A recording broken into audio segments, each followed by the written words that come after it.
Nah, kembali lagi nih berarti nih pembahasannya. Mudik itu tadi kita udah kita sebut sedikit.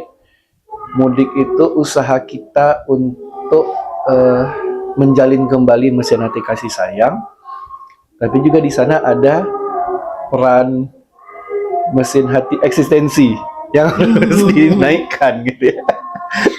Untuk kasus-kasus tertentu itu Ya secara mesin hati penghambaannya oke lah jalan, gitu, jalan. masih terpenuhi juga karena di sana ada perintah silaturahmi, sudah lama nggak ketemu sama orang tua, Sholat id gitu, bareng, kan, sholat id bareng, terus kalau Idul Adha kurban bareng, misalnya kan. terus Terus tapi emang itu semuanya dari lebih utama itulah dari dorongan kasih sayang gitu ya, untuk ketemu orang tua yang udah lama nggak ketemu, ketemu saudara-saudara yang udah lama nggak ketemu. Nah, untuk mengejar itu gitu ya, eksistensinya harus naik, harus naik, nggak bisa nggak gitu ya. Menghadapi macet, menghadapi desak-desakan, tapi kalau naik kapal itu kan luar biasa tuh desakannya. Eh, yang apalagi perjalanan panjang, kadang pas macet itu bisa nggak dapat ke toilet, nggak dapat air segala macam berjam-jam gitu. Nah, teringat itu memang butuh mesin eksistensi yang kuat. Jadi anak-anak pun juga harus kita ajarkan gitu, harus kita dikuatkan pahamkan, juga. dikuatkan juga gitu. Kadang kan ada anak-anak itu yang naik motor gitu kan, naik motor mudik, udahlah keluarganya itu berenam, kalau berenam nggak lah ya berempat misalnya, atau anaknya 3 orang berlima gitu, tiga-tiganya dibonceng sama tas lagi segala macem gitu. Itu emang anak-anak kalau dibawa kayak gitu itu emang eksistensinya itu mau nggak mau pasti terlatih gitu. Tangguh gitu, anak yang biasa mudik itu pasti tangguh itu, bukan anak yang kaleng-kaleng lah gitu, bukan anak yang lembek gitu dibawa kayak gitu gitu. Kita aja pakai mobil tuh kerasa gitu, anak itu bagaimana mereka bertahan gitu, mereka bersabar gitu di dalam fisik mobil pun harus gitu. kuat itu. Dalam mobilnya kerasa mereka tuh bersabar, apalagi naik motor itu kan kerasa luar biasa gitu. Nah ini memang eksistensinya memang pasti akan naik gitu kalau kondisi-kondisi mudik itu pasti eksistensi anak pasti akan naik gitu. Eksistensi orang itu juga pasti naik gitu ya. Nah tinggal bagaimana orang tua mengendalikan eksistensi tadi, rasa kesal, rasa marah tadi itu, dengan terus memberikan pemahaman tentang ini kita silaturahmi, ini kita kasih sayang gitu. Dan orang tua juga harus selama perjalanan juga harus memberikan kasih sayang itu sebaik-baiknya kepada anak gitu. Nah, gimana kalau dari Umi? Pertanyaannya mana nih? Pandangannya terhadap kebutuhan mesin hati anak selama mudik itu gimana? Yang penting kita sebagai orang tua ketika mudik bareng di perjalanan itu harus banyak-banyak sabar. Dan kita juga harus menikmati, bukannya apa-apa kalau orang tua tidak menikmati ketika fase di perjalanan, misalnya marah-marah lah apa segala macam, tentu mudik itu tidak akan menyenangkan buat anak dan dia akan menjadi trauma. Nggak mau lah mudik lagi, kenapa? Udah panas, macet di jalan, susah pipis lah segala macam, udah gitu umi apinya marah-marah gitu kan di jalan. Jadi mereka sendiri malah merasa tersiksa nanti dengan yang itulah kira bikin mudik trauma itu. mudik gitu ya. Iya, akhirnya mereka nggak usah lah mudik nih, di rumah aja gitu kan. Tapi kalau kita have fun, macet ya macet aja, ngobrol di jalan lah. Justru itu momennya kebersamaan. Ketika macet, ngobrol lah kita sesuatu yang fun-fun aja gitu. Istilahnya enjoy aja gitu. Memang berat di mobil apa bisa di jalan bikin bisa kayak dulu kita kan pernah saling hitung kendaraan yang berlalu lalang di jalan, ada berapa motor nih dari seberangnya, kita dari sisi sebelah kiri, yang di sebelah kanan mereka ngitung motor gitu, ngitung motor, terus nanti mereka ngitung mobil gitu, terus nanti mereka ngitung bangunan yang istilahnya warnanya merah, atau mereka ngitung mobil yang warnanya apa gitu. Jadi mereka emang fun-fun aja, dan ya kita sebagai guide-nya mereka gitu kan ya, orang yang besar yang menemani mereka ya harus pandai berkreativitas biar mereka tidak jemu, tidak bosan, dan menjaga emosi. Memang menjaga emosi, misalnya kita kan ada anak-anak yang tipikalnya suka nahan pipis gitu kan, nanti bisa-bisa dia main bocor aja kan, jadi keingetan. nah itu siasati, terus bikin dia tenang, bikin dia berusaha untuk menahan untuk sekejap gitu kan. Tapi jangan dibawa marah gitu Kalau kalau udah nggak bisa lagi dipopokin. iya, itu kan disiasatinya maksudnya dengan popoknya gitu kan. Berapa tahun Berusaha bertahan ya. Nanti kalau misalnya dapat kita tempat ke toilet, kita ke toilet. Atau kalau perlu minggir-minggir di pinggir jalan dengan air yang agak lumayan banyak gitu kan, yang lebih safe apa gimana. Atau cari pom bensin, cari masjid pinggir jalan gitu. Pandai-pandainya kita gitu. Tapi intinya kedepankanlah kasih sayang ketika terjadi masalah di jalan. Jangan kedepankan eksistensi. Kalau kedepankan eksistensi nanti biasanya emosi gitu, jadinya marah gitu. Kamu kok ngompol sih, kamu kok ini gitu kan. Tapi kalau dengan kasih sayang yang dikedepankan, apa nak? Dengan tahan ya, sabar ya gitu. Kalau misalnya terjadi yang pokoknya apapun yang dimunculkan potensi-potensi anak yang bikin kita jengkel sebenarnya ketika di jalan, ya senyumin aja. Karena mereka juga nggak mau kok kayak gitu. Hanya saja situasi yang tidak memungkinkan gitu. Ya lebih sulit lah karena di perjalanan. Intinya gitu aja sih, enjoy aja nikmatin pokoknya apapun cobaan ketika di jalan gitu. Apapun kejadian-kejadian dari luar yang istilahnya kalau kita hadapi dengan eksistensi pasti bakal bikin emosi, ya udah hadapi saja dengan mau gitu. Yang enjoy kita kok, yang rasa nyaman di jalan kita juga kok.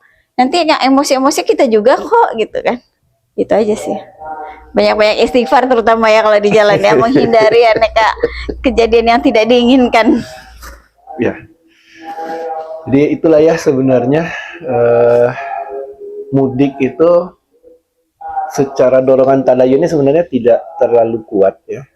Dorongan penghambaannya sebenarnya tidak terlalu kuat karena dari dalilnya tidak ada perintah khusus untuk melaksanakan silaturahmi dan bermaaf-maafan tersebut pas di momen hari raya Lebaran gitu. Artinya di luar itu pun sebenarnya bisa kita lakukan gitu kan. Kayak kita kan beberapa kali justru nyari momen kosong gitu. Di pas ada nih momen ini nih bisa kita berangkat, yuk kita berangkat gitu. Sekalian ngantar anak, sekalian bawa anak lah gitu kan. Kalau khusus kayak belum pernah juga. Atau staycation. Staycation beda lagi itu. Beda pembahasan gitu. Nyenangin anak.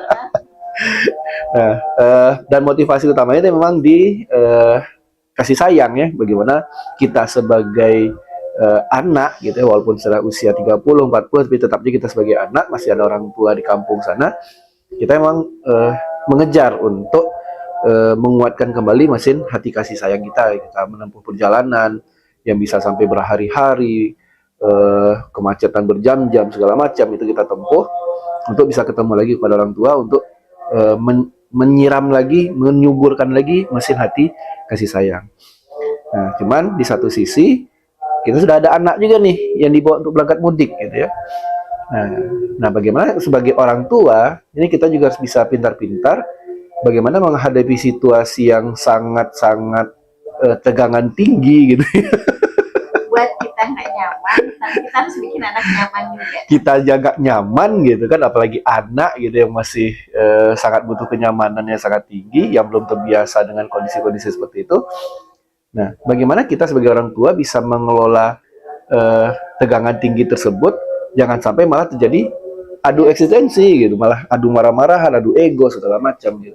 Artinya kita sebagai orang tua juga harus bisa mengelola rasa kasih sayang kita kepada anak, sehingga ketika mereka menunjukkan potensinya, menunjukkan eksistensinya, orang tua bisa menurunkan lagi potensi eksistensi tadi, ego tadi, dengan lebih banyak menyiram dengan kasih sayang. Mungkin seperti itulah ya kalau untuk mudik ini gitu ya. Kita mudik belum ya. Ada yang pengen mudik, yang dari sini pengen mudik, dari sana juga pengen mudik. Belum kesampaian, insya Allah kesampaian lah. Kita doakan aja ya, semoga tahun depan kita bisa mudik. Amin, amin. Nah, ini juga untuk semua orang tua di luar sana yang memang niatnya akan mudik tahun ini. Siapkan apa tadi? Amunisi kesabaran. amunisi kesabarannya, kasih sayangnya. Karena emang kita mudik itu niatnya adalah untuk mengejar kasih sayang sama orang tua gitu kan. Nah jangan sampai malah ke anak jebol gitu kasih sayangnya gitu. Karena kita kalau anak tuh tetapnya kita bicara masa depan yang jangka panjang. Lagi seorang ibu ya, kemanapun pergi, kemanapun berangkat, dia cuma berpindah pengasuhan aja. Namanya pergi liburan misalnya kan, malah lebih reward, Bukannya healing gitu ya. bukannya iya malah lebih repot gitu sebetulnya. Tapi ya kalau itu lillahi ta'ala sih insya Allah Tetap aja nyuapin makan, tetap jaga di popo, tetap cuma di anak. malah lebih repot daripada dia di rumah gitu. Nah itulah serunya gitu. Makanya butuh kerjasama dengan suami dan anak-anak biar semua tetap menyenangkan. Karena semuanya bumi Allah deh. Sebenarnya kita kan di mana-mana juga hanya tinggal sementara gitu.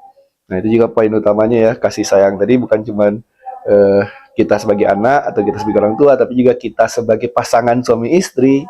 Nah ini kasih sayang ini juga harus tebal sekali, harus kuat sekali nih menghadapi berbagai cobaan bertubi-tubi gitu kan. Insya Allah. Ya, baru anniversary ya. Baru ingat ya. Coba bertubi-tubi. Ya 23 tahun ya lumayan lah percobaannya. Ya itu perkara pulang ke rumah, perkara mudik yang memang menjadi khas di bulan Ramadan bagi masyarakat Muslim Indonesia terutama. Isi ulang tahun rupanya. Jadi di ulang tahun sih nggak bahas itu. Ada aja ibu satu ini. Kita sedang bahas mudik bu, pengen mudik. Ya jadi memang perkara mudik itu motivasi utamanya adalah kasih sayang ya. Kasih sayang, tapi di sana juga bisa kita masukkan penghambaannya dengan dalil-dalil tentang silaturahmi, dalil-dalil tentang maaf-memaafkan gitu ya. Nah yang paling utama itu bukan paling utama, ditambah lagi untuk mengamankan itu semua, kita kendalikan bagaimana eksistensi kita tidak terlalu memuncak ketika berhadapan dengan anak, tapi kita juga bisa bertahan ketika menghadapi berbagai cobaan perjalanan mudik dan juga perjalanan apa namanya nyinyiran keluarga besar. Itu interaksi sosial. Ya bagi sebagian orang kan itu hal yang sangat-sangat pukulan yang berat sekali bagi mereka gitu. Sampai trauma mudik ya. Karena Sampai trauma mudik, pertanyaan ya. ketika berinteraksi itu. Ya alhamdulillah kalau di keluarga kita agak ringan lah ya di situ gitu. Nggak terlalu lah kalau yang itunya mah, tapi yang lain lagi ada juga. Ya tetap aja jadinya. Ya masya Allah. Ada lagi yang mau dibahas terkait mudik dan mesin hati? So ya, oke. Ya itu ya, jadi itu yang ingin kita share malam hari ini. Semoga orang tua di sana bisa mengambil manfaat. Jadi mau pakai pantun, lupa dia mau pakai pantun. Gak kepikiran, saya bukan ahli pantun. Masya Allah. Nggak, karena kita di Pekanbaru sebenarnya, kita di Riau ya. Ya silakan pantun penutupnya, Bu Hani. Mengingat ke mudik nih ya. Pergi ke taman memetik melati, harumnya semerbak sampai ke halaman. Mudik bukan sekedar pulang ke negeri, tapi pulang menautkan kembali ikatan keluarga dan kenangan. Masya Allah. Tadi nggak bilang suainya ya? Suai. Lupa, saking terpananya. Baik, itu mungkin yang bisa kita sharing untuk malam hari ini. Insya Allah pekan depan kita kembali lagi di live Bincang Hati. Insya Allah kita akan bahas tentang mesin hati penghambaan ya. Agak lebih serius mungkin pembahasannya. Gak apa-apa ya, sekali-sekali serius ya. Kan bincang-bincang itu bisa santai, bisa serius. Kita akhiri dengan hamdalah dan doa penutup majelis. Subhanakallahumma wa bihamdika asyhadu an la ilaha illa anta astaghfiruka wa atubu ilaik. Assalamualaikum warahmatullahi wabarakatuh. Salam.